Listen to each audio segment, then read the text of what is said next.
What's going on? This is another episode of Joel Does Music. I, of course, am your boy Joel. My guest for today's episode, he is a singer, he's a songwriter, he is a guitar I guess, question mark. He lived in Maryland at one point, now he is living in Jersey. I guess that's because of the Taylor ham that enticed him. He is Italian, so you already know he has immaculate taste in food. And he has a debut album out called King of Fools. All the way from Carlstadt, New Jersey. I got, and probably one of the quirkiest names, I think, Dippy the Lad. What's going on, dude?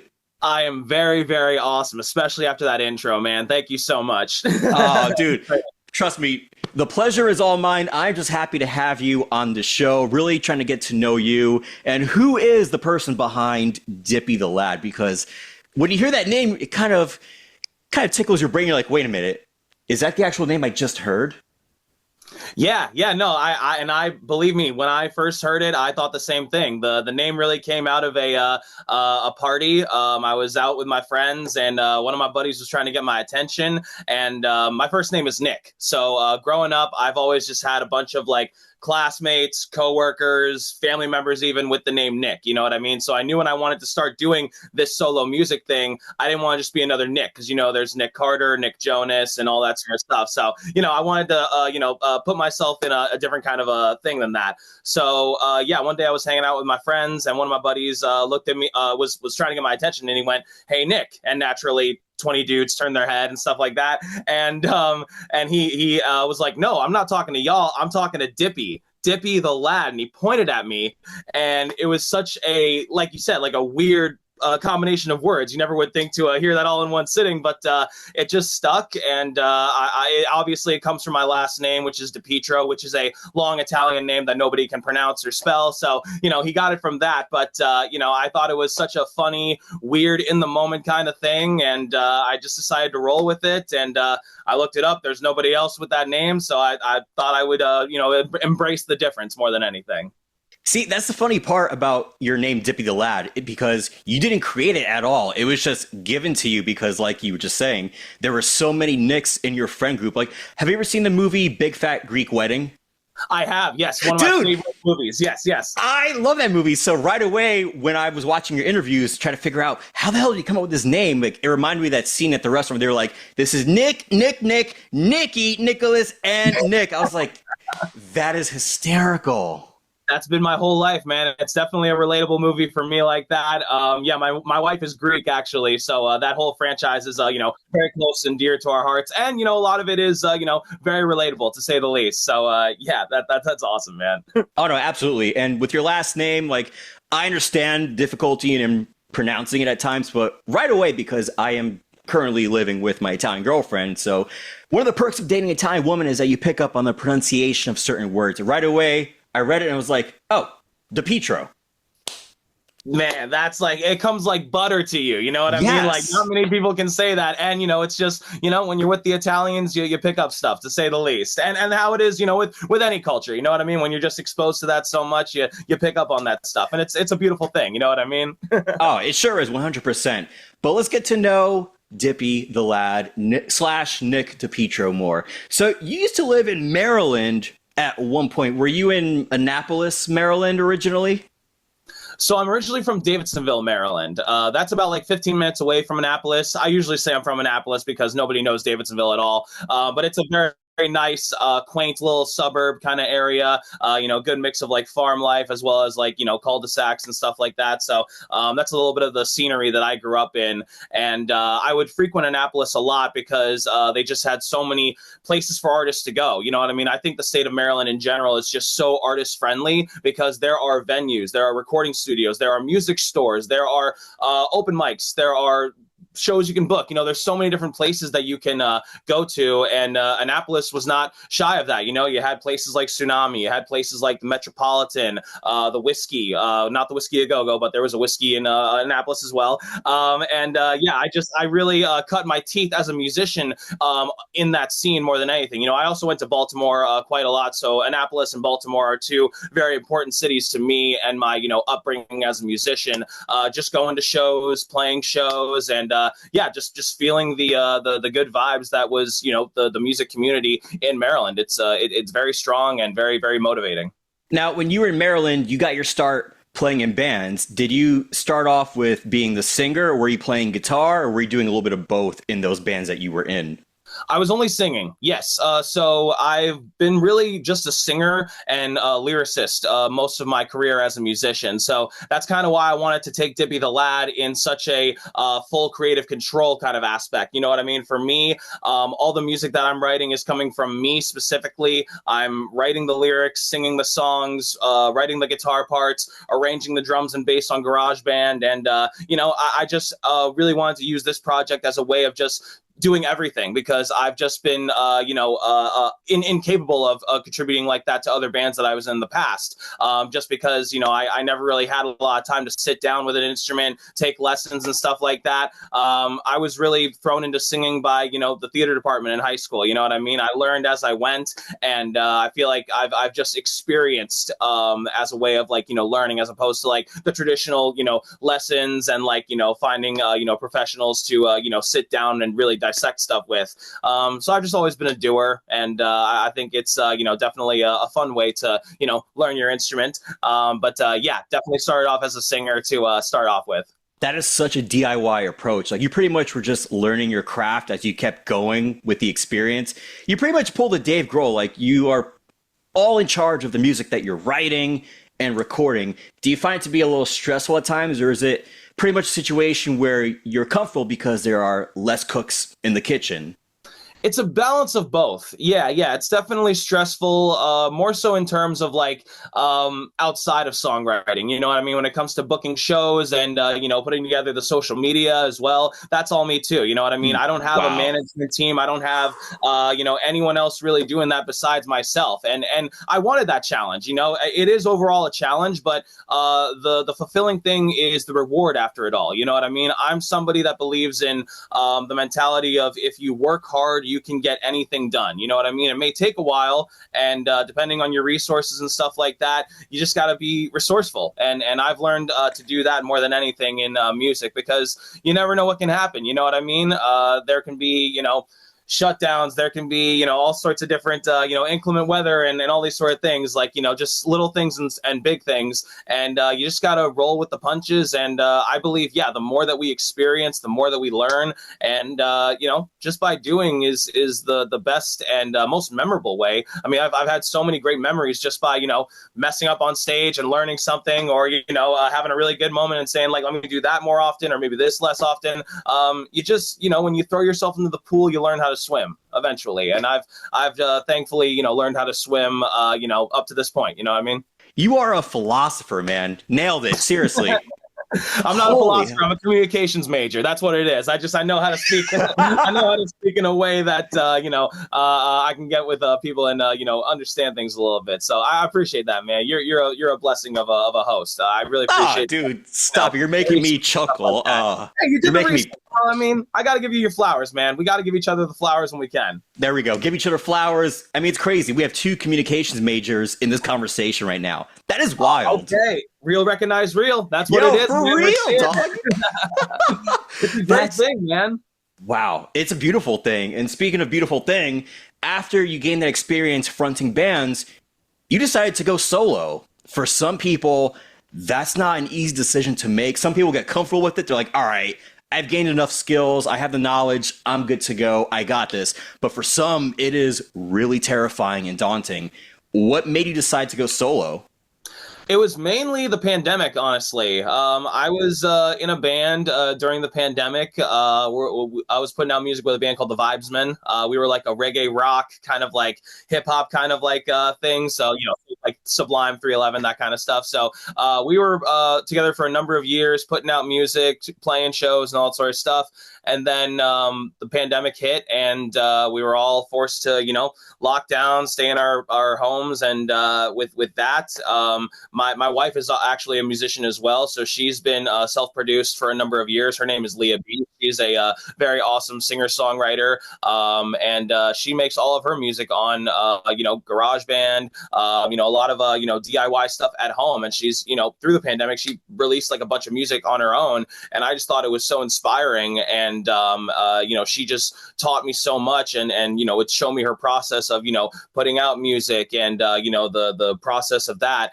And I just got so inspired that I just wanted to get better as a songwriter and get better as a musician that could get stuff done by himself. I mean, in the early days of the pandemic, I didn't think I'd ever see a bar again in the rest of my life. You know what I mean? I didn't think I'd ever see outside for a while. So I was just like, let me, get better as myself. So I started to commit to writing one song a day in the early days of the pandemic, just to flex my creative muscle, you know what I mean? Make sure that I still had the juices flowing. And then, eventually, there was great stuff, there was bad stuff, but I just wanted to get it out there. And the more that I did that, the more comfortable I felt. And then I started to put those songs on recordings, and that led to my first song that I ever released, Pride, back in 2023. I can tell you this to your face and eyes. So much is too good to be true. That's what it's all about, man. It's about having fun and just doing what you can to improve in your craft. But for a lot of musicians like myself, it felt like the catalyst for trying to improve in your craft and trying to figure out what the hell else to do was absolutely the pandemic, because we were all in lockdown. How else were we going to spend our time? But if you're surrounded by instruments like I am right behind me, it's like, well, might as well get to it. And you took full advantage of it, man. I give you all the props in the world. Thank you, man. Yeah, no, it helps, just having someone like my wife to just, share this dream with, you know what I mean? We're both just learning off each other very often, I feel like, and that just makes the experience that much more precious, and, gives it that much more of a motivation to keep going on. I don't know if you guys ever experienced it in New Jersey, but when I was in Maryland, there was a lot of virtual shows going on. I don't know if you guys ever really did a lot of that in Jersey, where you would get on Facebook Live or something like that. They'd link Cash Apps and stuff like that to artists and stuff like that. Did you guys ever experience anything like that in Jersey? I maybe heard about a few of them, but I don't feel like it was that often. If anything, I saw those from rock magazines and all these outlets that did it on their YouTube live stream, but not locally. I don't think so. Gotcha. Yeah, no, that was another cool thing about being in Maryland too. The music scene is so strong that there would be these musicians putting on these virtual open mics too, and you could just sign on, you wait your turn, and you play, just like this. You get on a camera, you just play from your house, and you get followers that way. And that was another thing that I was able to take advantage of too during the pandemic. That really helped with performing more than anything. You know what I mean? Like I said, performing up until that point was me with a mic in my hand and nothing else, you know what I mean? So right. Even playing and singing at the same time just was such a crazy obstacle to get over. But with those things as well, I got to give it up to Maryland for the music scene there, just being so powerful and giving so many different outlets for musicians to work and provide for their families during that time. It was definitely eye-opening, and it gave me even more confidence to see that people really do appreciate this music thing that we do. You know what I mean? It may feel like a thankless job sometimes, but there are people that are really invested in the stuff that we do. So I think with that confidence, I've just been able to take that and walk a little bit with more head over my shoulders kind of thing, and just have confidence more than anything. It's great, man. Oh yeah, absolutely. That confidence is brimming, my friend. I see it in you. It's like, all right, you know what the hell you're doing. You're just having fun. You got this. But isn't it crazy, dude, how the pandemic kind of feels like a long distant memory now? It's like it was 5 years ago, but it just felt like time just went like that. It's crazy. Yeah. It really is crazy. I would not, if you asked me back then where we would be in this day currently, I would never have believed you. You know what I mean? Thankfully, I think live music has come back in a even stronger way. You know what I mean? A lot of people do want to get out there and they do want to see their favorite artists, but there are so many different things that, go into it sometimes. But thankfully in Jersey too, there are so many different collectives going on, Mad Minds, Live in the Garden, Big and Tall. There are so many different places and outlets for musicians to get out there and keep doing their thing. And I think it's in response to the pandemic. I think everyone understands what we, could have lost. And now it's a really renewed sense of gratefulness for this, live music. Even if I go to a bar and there's a guy, playing a piano in the background, I'm just yo, thank God for you, man. Because we need that. We need it. Just it adds something else to communities and just to your life in general, man. It's just it enriches people's lives so much, and I'm glad that people recognize that in 2025 so many years past. I love it. And speaking of Jersey, dude, how the heck did you end up here from Maryland? When did you move to Jersey?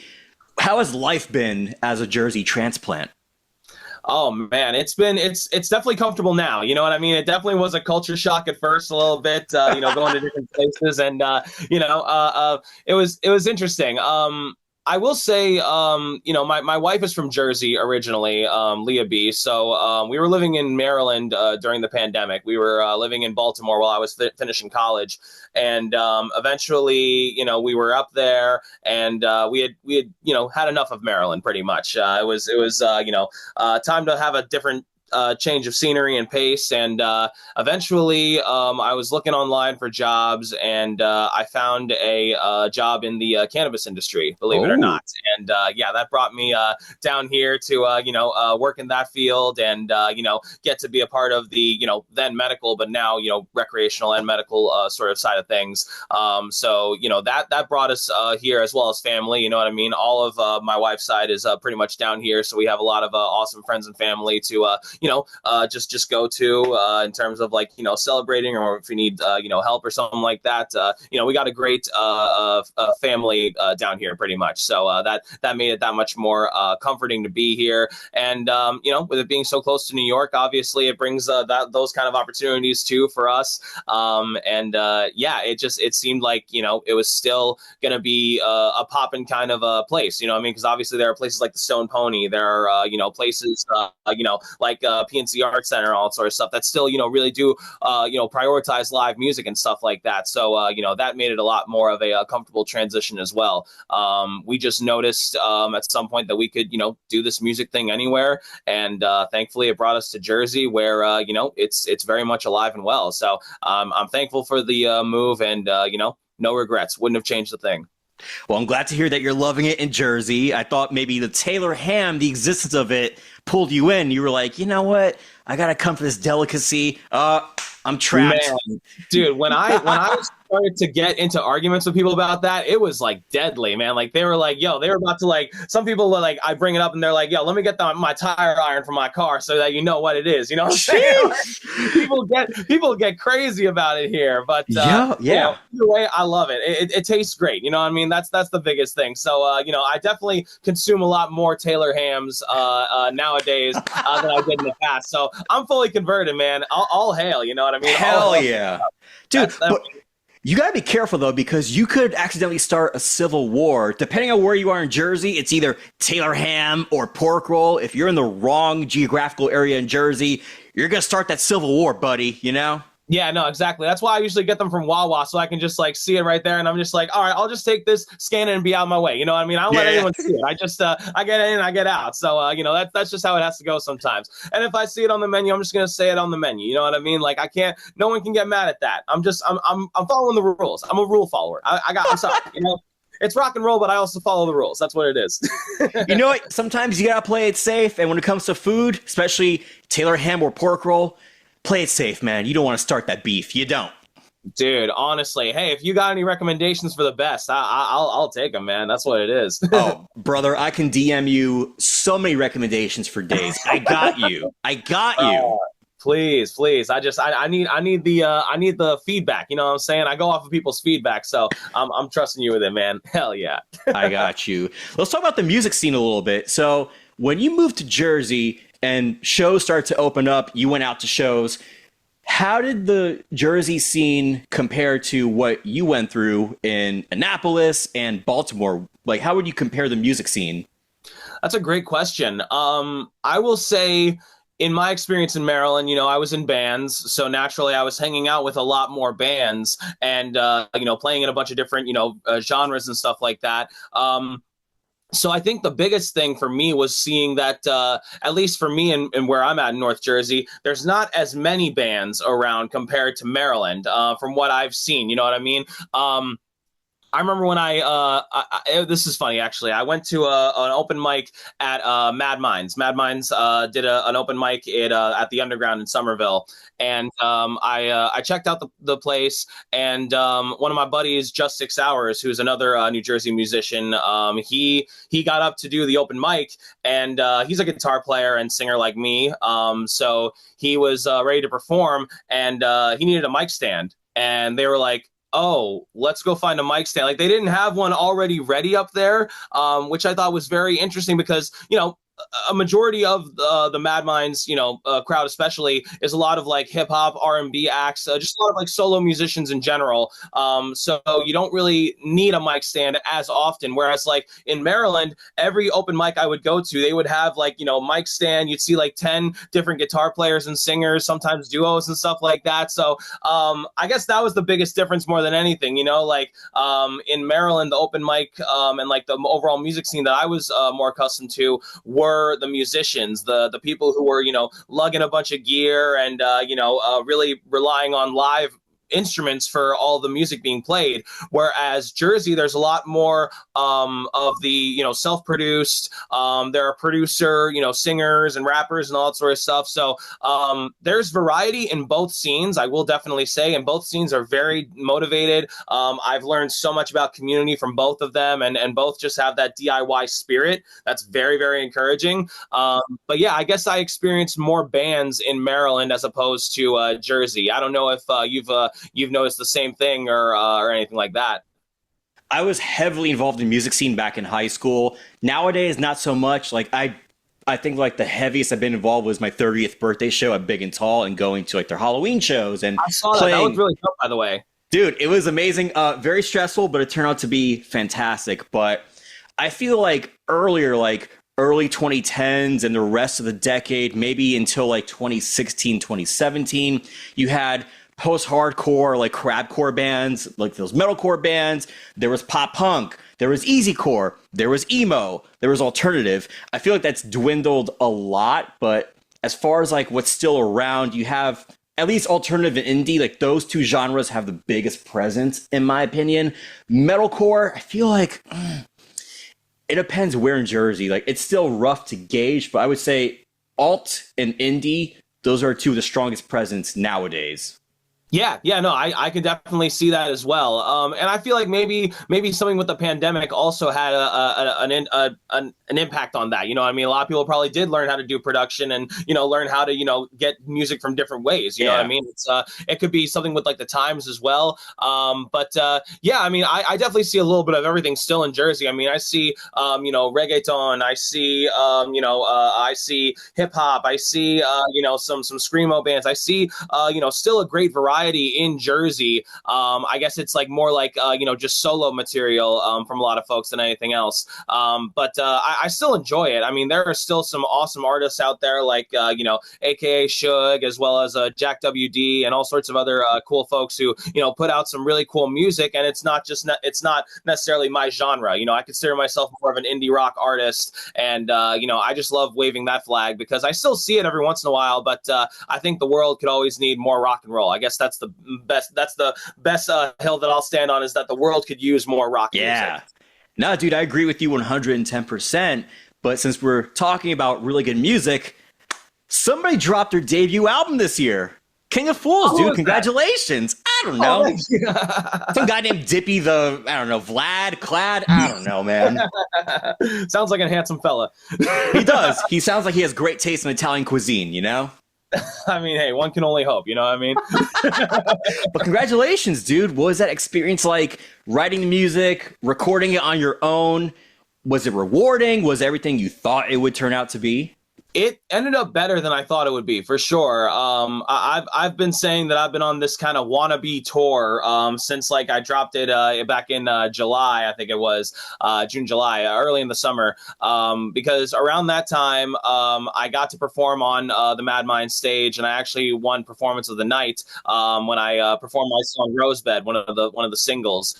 So that I think really catapulted me to have like a lot more presence online. You know, people just saw, you know, the video that I posted and it got around, and it led me to a lot of other cool shows that I was doing in, like, you know, the Jersey City area, as well as, like, you know, Central and, you know, North adjacent. Yeah, I've definitely gotten to play a lot of shows, which was, you know, the main objective. I've always been one to, you know, do the classic, put an album out, do some shows, put an album out, do some shows. That's just what I've always, you know, relied on as a musician. So I'm really thankful that I got to play, you know, just so many cool places this year and meet a lot of cool people along the way.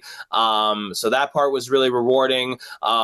It took a while to put all the ideas together, for sure. I you know, had a lot of help from my producer, Luke Turner. He mixed and mastered the entire thing. Really awesome producer friend of mine that's been working with me through the whole process of this Dippy the Lad thing. So that was always awesome to, you know, work with someone familiar. And yeah, I wanted to go for longer songs and longer runtime and stuff like that, and just, you know, show people again what I could do and where I was in my playing and my songwriting. And you know, it feels good to, you know, have that under my belt, for sure. It was a blast. Dude, it's a really good album. Personally, I love Pride. Like, that is a banger of a song. But when I listen to the rest of the album, it's very much a modern indie and alternative record with some singer-songwriter influences in there. So my question to you is, are there any modern alternative artists that really motivate you and inspire you musically? Absolutely. One band that I could think of off the top of my head is White Reaper.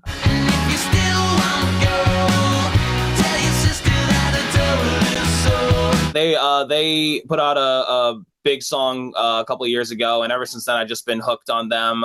They just have like such a modern flavor to rock music. It's, you know, a little bit of grunge, a little bit of alternative, and it's just really just big guitars, big drums, and very anthemic, catchy kind of choruses. And that's just really what I want to do with my music more than anything.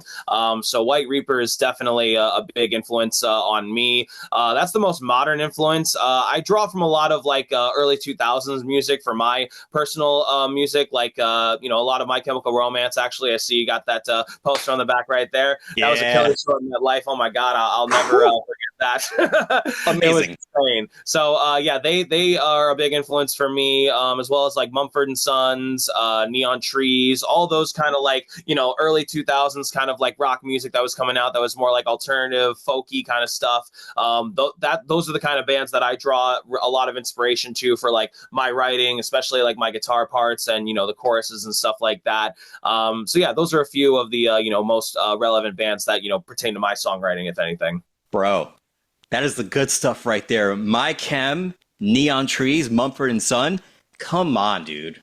It's what I was raised on, you know what I mean? I remember those music videos being played at 6 a.m. when I was getting ready for school and stuff like that, on those Fuse TV or whatever kind of like channels. So yeah, man, it was just what was around at the time, you know. And I you know, pay homage to the classics, you know what I mean? The Kiss, AC/DC, Judas Priest, and all that sort of stuff. But in terms of like bands that, you know, came from you know, me growing up and what I was witnessing on TV in real time, it was that stuff. It was, you know, Fall Out Boy, Walk the Moon, all that kind of stuff, man. So yeah, those are big inspirations for me, for sure. Oh, no, same here for me, absolutely. So you dropped this album in May, and then you also dropped a single or two afterwards, like new-ish music, the latest one, at least one of them being The Greatest Gift.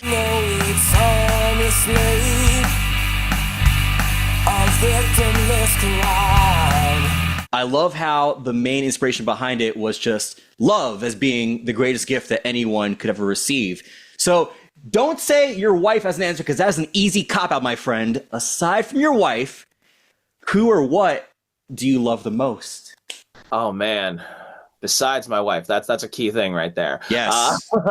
I would say, I mean, music. I mean, music is what gave me the life that I have, honestly. You know what I mean? It's what gave me my wife. It's what's given me, you know, so many awesome events and so many awesome friends and family that I consider, you know, in my life. I think music just brings people together. You could be on two different ends of the world and still be listening to the same artist, and that transcends. You know what I mean?